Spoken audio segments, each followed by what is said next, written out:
डपोर संखी घोषणाएं हवा हवाई करने वाले राजद कांग्रेस दोनों युवराज को बिहार की जनता ने सबक सिखाया।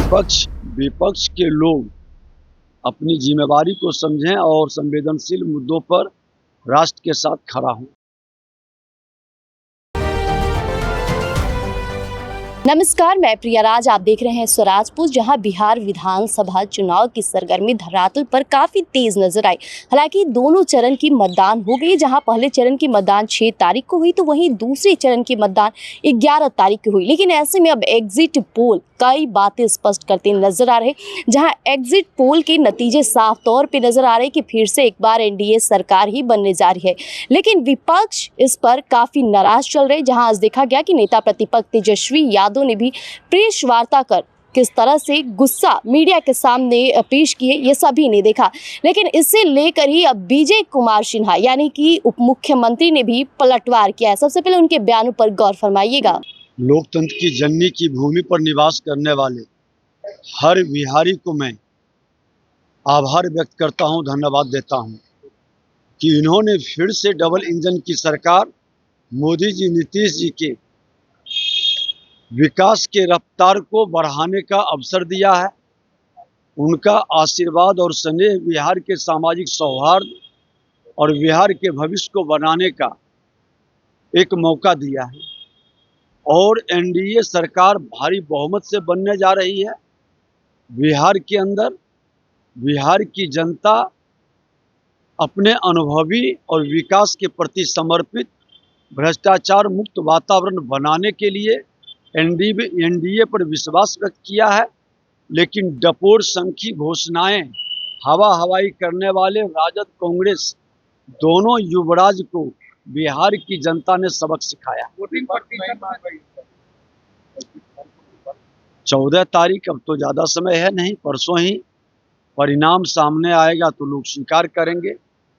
वो तो पहले चुनाव आयोग पर ठिकरा फोड़ने का, ईवीएम पर, पदाधिकारी पर वो बहाना ढूंढ रहे हैं। इससे साफ झलकता है वो हताश, निराश। और बिहार की जनता ने चार्टर्ड विमान पर बर्थडे मनाने का फिर उनको अवसर दे दिया है। दोनों अप्पू और पप्पू कोई विदेश जाएंगे, कोई दिल्ली जाएंगे, फिर बिहार से उनको कोई मतलब नहीं रह पाएगा। 2-3% में बढ़ोतरी हुई है सर, महिला युवा बढ़ चढ़ कर मतदान किए, उसको क्या कहेंगे? देखिए, ये लोकतंत्र में बिहार की जनताओं का जो विश्वास है, पूरे देश के लिए एक उदाहरण पेश किया है। और इस तरह से हर मतदाता को भागीदारी करनी चाहिए। जिन लोगों ने चुनाव आयोग पर प्रश्न उठाया, उनको भी जवाब है कि आज उनका SIR वोट चोरी का जो मामला उठाए थे, कोई उनके साथ खड़ा नहीं हुआ। और बिहार की जनता लोकतंत्र के इस महापर्व में पूरी पारदर्शिता और शुद्धता, पवित्रता, ईमानदारी के साथ चुनाव आयोग के साथ खड़ा रहा और भागीदारी किया है। वोट परसेंटेज 2020 में 57% था, आज लगभग एवरेज 67%, 10% का अंतर। ये लोकतंत्र, मजबूत लोकतंत्र की एक नई पहचान और एक नए उदाहरण के साथ नए कदम बढ़ाया। दिल्ली बम ब्लास्ट में अब एनआईए जांच करेगा सर, कैसे देखते हैं?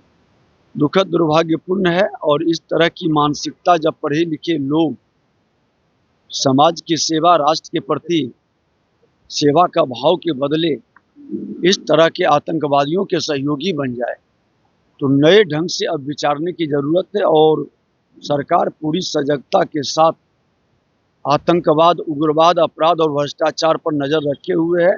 और ये चारों लोग को जो संरक्षित करते हैं और जो इनको कहीं ना कहीं आगे बढ़ने का अवसर देते हैं, उस पर भी कार्रवाई की अब जरूरत है।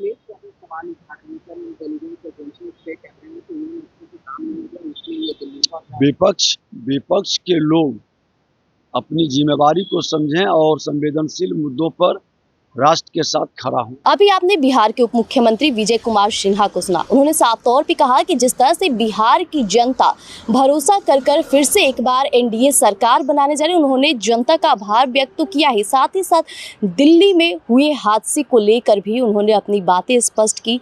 ऐसे में जो एग्जिट पोल बता रहे हैं कि फिर से एक बार एनडीए की सरकार बनने जा रही है। इसे लेकर पूरे भारतीय जनता पार्टी यानी पूरी एनडीए में वो खुशी की लहर नजर आ रही है।